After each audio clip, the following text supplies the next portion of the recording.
بسم اللہ الرحمن الرحیم۔ السلام علیکم ناظرین کہتے ہیں کہ ایران کا بادشاہ دارا ایک دفعہ شکار کھیلتے ہوئے اپنے لشکر سے بچھڑ گیا۔ اس اثناء میں اس نے دیکھا کہ ایک آدمی دوڑتا ہوا اس کی طرف آ رہا ہے۔ دارا سمجھا کہ یہ کوئی دشمن ہے۔ اس نے فوراً تیر کمان میں جوڑ کر اس آدمی کو نشانہ باندھ لیا۔ وہ شخص خوف زدہ ہو کر چلایا کہ جہاں پناہ یہ میں ہوں۔ بادشاہ نے کمان ہاتھ سے رکھ دی اور ہنس کر کہنے لگا، اے بے وقوف، اگر آج فرشتہ غیب تیری مدد نہ کرتا تو تیری موت میں کوئی کسر باقی نہ رہ گئی تھی۔ چرواہے نے ہاتھ جوڑ کر کہا، بادشاہ سلامت، اگر جان کی امان پاؤں تو کچھ عرض کروں؟ دارا کہنے لگا، کہو کہو، کیا کہتے ہیں؟ چرواہے نے کہا، حضور ساری رعیت کے آپ رکھوالے ہیں۔ یہ بڑی حیرت کی بات ہے کہ آپ دوست اور دشمن میں تمیز نہ کر سکے۔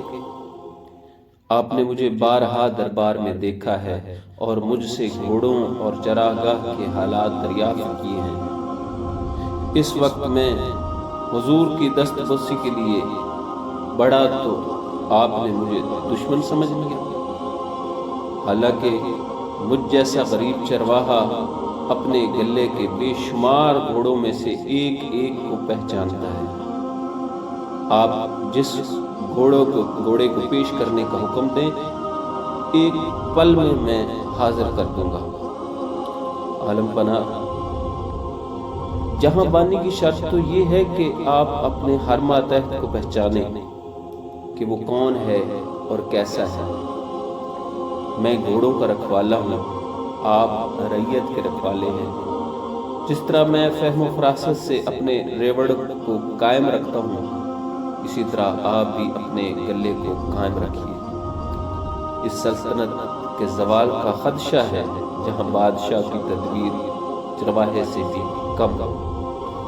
ناظرین، دور حاضر میں اگر ہم دیکھیں تو ہمارے حکمران نہ صرف اس چرواہے کی فہم و فراست سے بھی نیچے گر چکے ہیں، بلکہ ان کے عقل و فہم پہ تو بس یہی کہا جا سکتا ہے کہ ہمارے اس ملک کا اللہ ہی حافظ ہے۔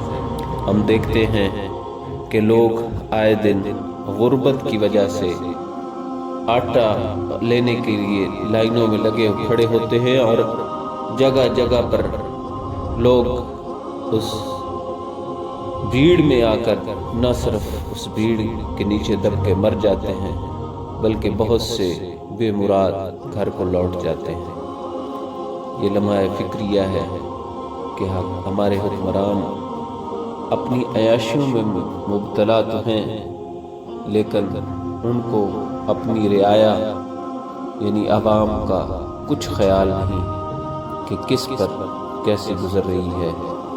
ہمیں بھی سوچنا ہے کہ ہم نے آئندہ اپنے حکمران کس طرح سے چننے ہیں اور کیسے لوگوں کو حکمرانی کا حق تفویض کرنا ہے۔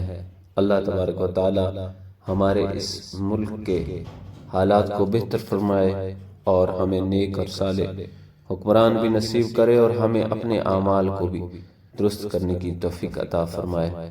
آمین۔ السلام علیکم ورحمۃ اللہ وبرکاتہ۔